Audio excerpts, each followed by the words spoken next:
Hey everybody, this is Jen. Welcome to the homestead and welcome to my channel. Today is a gorgeous day at the end of October, and so I thought I'd give you guys a quick, well maybe not so quick, tour of what the homestead is looking like right now and what we have planned for the next season. So follow me along right here on Garden Jen's Journey.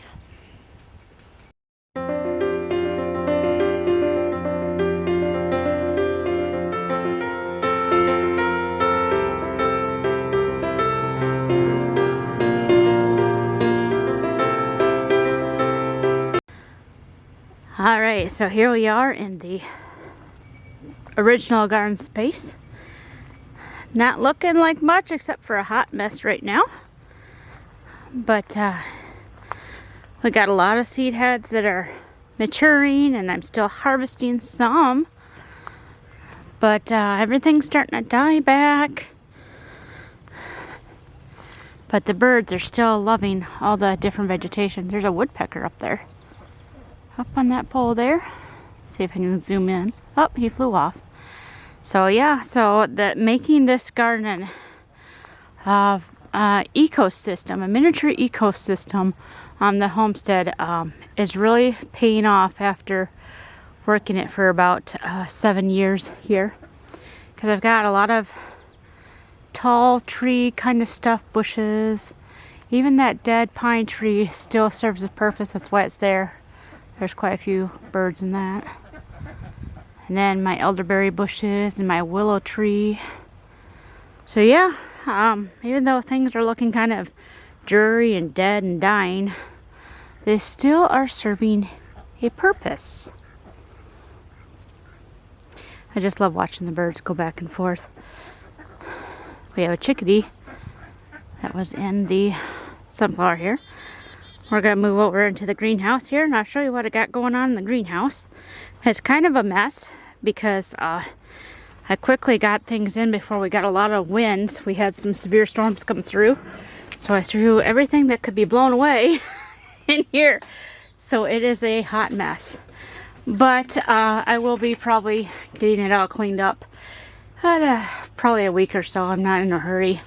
But I did move in some of my pots that need to stay here over the winter. And also some things that I wanted to keep alive just a little bit longer. Like I have my daisies here. These are the blue daisies. Aren't they gorgeous? They have a blue center to them. So, and then we have plenty of pollinators that are in the greenhouse. We have some wasps of different types. And then I've seen a couple different bees in here. And we do have some yellow jackets. There's one up there, but as long as I don't bother them, they seem to leave me alone. And then we are using the greenhouse to grow some vegetables that do better in the cooler times. I have some lettuce growing here. There is Grand Rapids and oak leaf. And the reason I have the grates over top of them is when my cats come in here, they like to lay in the buckets. And so it's kind of a deterrent to keep the cats out. Alright, onward and upwards. That right there is our rooster from this year. That is Melman. My husband thinks he is absolutely gorgeous. My son thinks he is a genetic mutation from another world. So yeah, that's Melman.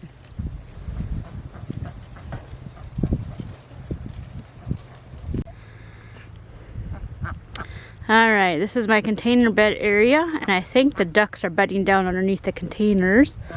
So I don't want to startle them too much, so we'll just stay back here. My container bed area is actually being demolished. We're not going to use it anymore. We're actually probably going to put a shed here next year or so. We'll see. But yeah, we are repurposing this area for something different. And long story short, if you get barrels and you want to use them for container beds, cut them the other way instead of lengthwise. Cut them in half vertically.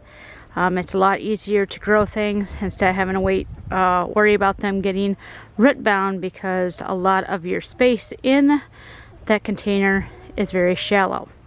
So just a tip there. Alright, moving on. So I am super excited about this project here. This is my garden bed that I've been working on for the last 4 years, trying to get an actual flower bed, a perennial flower bed out here to be a nice viewpoint for passers-by. And it also kind of takes up some of this wasted space in this particular spot of the yard.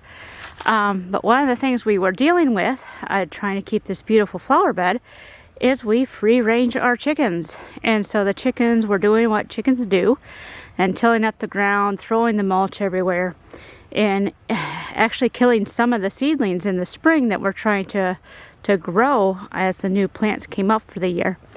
So recently I just put this fence up around this garden space, and over on the other side I kind of have an access point so I can come in here and actually tend to the garden, but it is kept chicken free now. So this garden will continue to grow and be a beautiful sight to see. Alright, so we're looking at the new large garden space we have this year. This spot here, marked by the poles and the flags, is where I planted my current bushes. And I don't know if they're red or black or whatever. I won't know till next year when they produce. They are just given to me as current bushes. And then along the back, along the fence line, there's a line, and you're not going to be able to really see it in the video too much, but occasionally you'll see some poles sticking out of the ground. We have trees that we planted along the fence line on the inside to be a windbreak, because the winds get pretty strong out here, and so we created a windbreak for the north. We do have the forest right behind us, of course, which isn't very far away. It's only maybe a quarter of a mile, if that. But it's amazing how air moves. The wind comes right off top of those trees and then down across the field here and hits us pretty hard. So we wanted to create a windbreak closer to the house to kind of stop those northern winds from hitting us so hard. Alright, so a lot of the space here is going to be tilled back under in the spring. With my health being what it was, and me being the only one who works the garden, the weeds kind of got away from me a little bit, as you can see. But it is what it is, you know. All this will be worked back into the soil and will make wonderful compost and enrich the soil. So, you know, it is what it is. I have some plants here. These are my cranberry beans.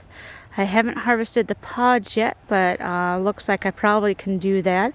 I haven't been in too much of a rush because I have a huge bucket of cranberry beans, so I just kind of let them be. But you can see the rest of my garden's kind of done for the year. My amaranth, very poor shape.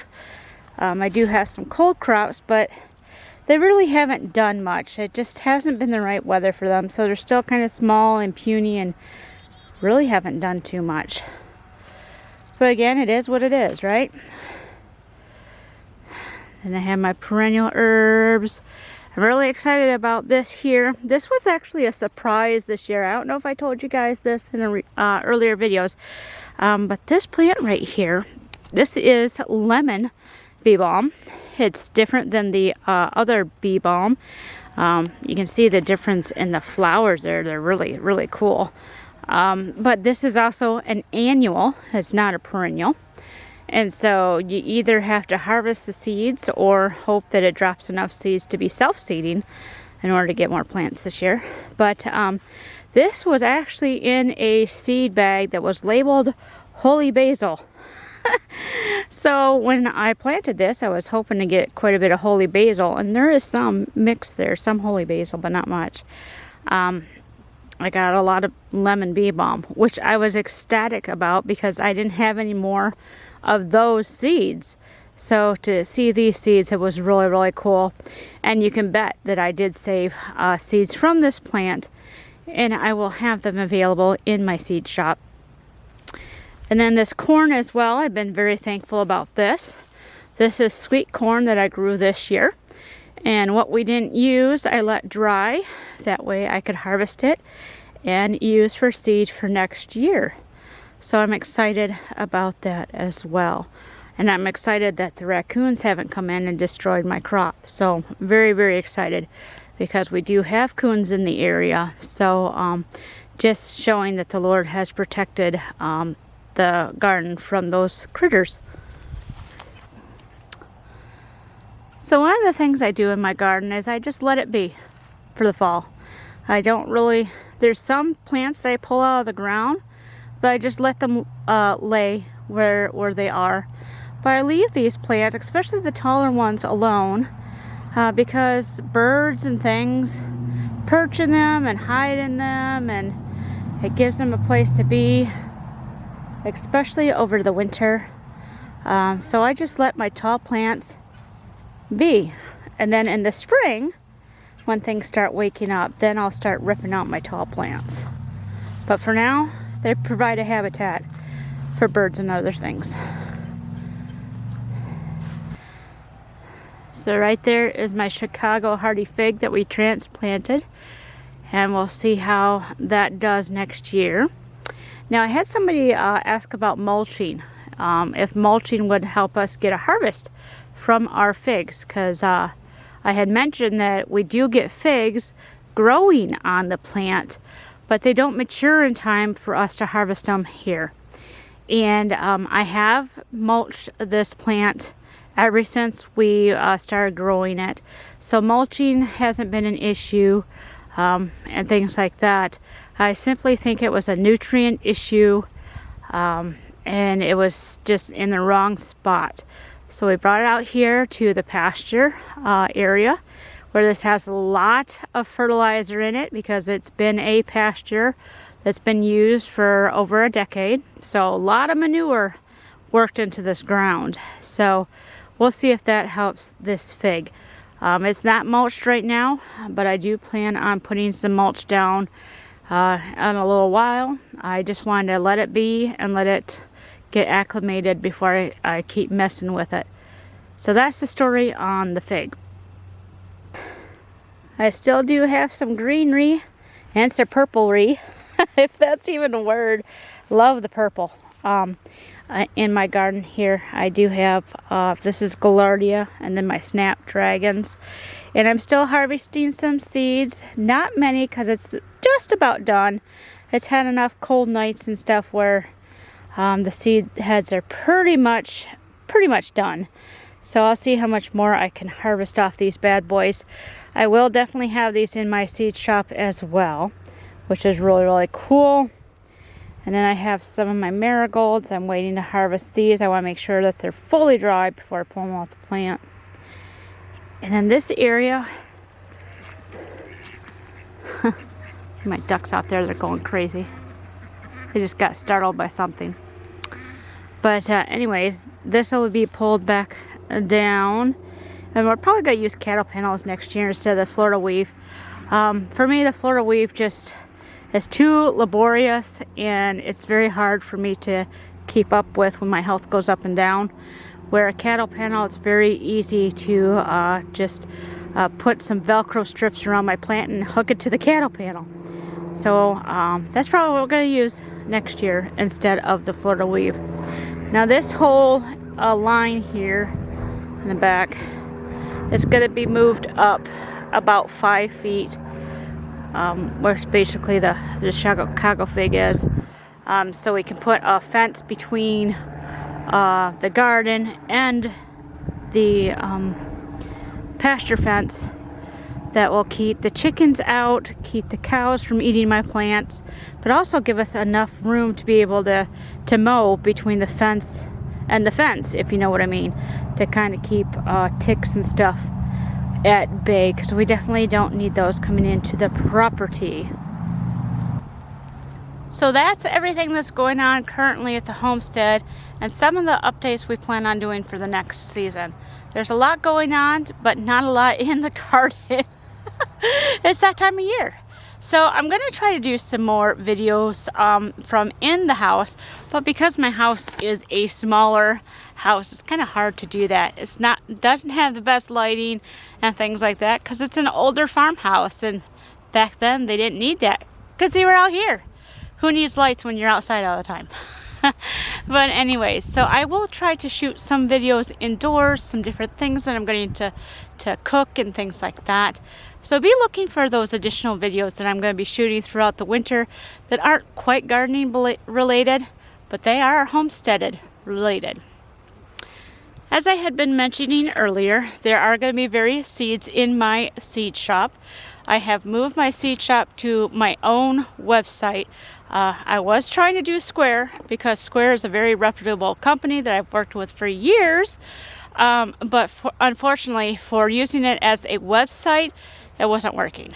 So I have my own website, and the link is in the description box below, where you can find all my products, and I can ship it out to you, especially those who are in Canada. I now can ship my items to you. So be looking. Hopefully by this time the video is up, I will have new seeds from this year available on the website. There's already seeds that are there, but my new seeds from this year, the new varieties that I'm growing, I hope to have them online by the 1st, if not the 5th of November, when you can start ordering those. One of those seeds that if you are really looking for a rare type of seed and you want to get your hands on it, I am going to be selling a limited quantity of the Nana Agnes dry bean. It is a blue dry bean, and I will insert a picture.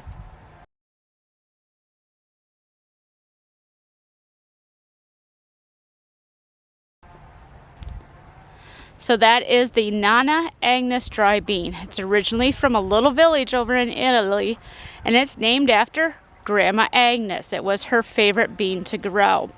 And I have a limited supply of those beans. So if you're looking to grow something unique, it is a pole style dry bean. I will have those in my seed shop. They will be a bit pricey because they are a rare bean. And again, I have a limited supply. So check out the shop if you want seeds or soaps or lotions, herbal teas and that kind of thing, salves. That sore muscle salve is a wonderful salve. So is the cold sore relief lip balm. It works very, very well. And coming this winter, many of you are probably going to need that. So check out my website. Again, the link is down below in the description box. Thank you for being along with me today on this gardening journey. If you haven't already, please consider subscribing. Love to have you along. And I hope wherever you are, you're wonderfully blessed. So until next time, everybody, bye-bye.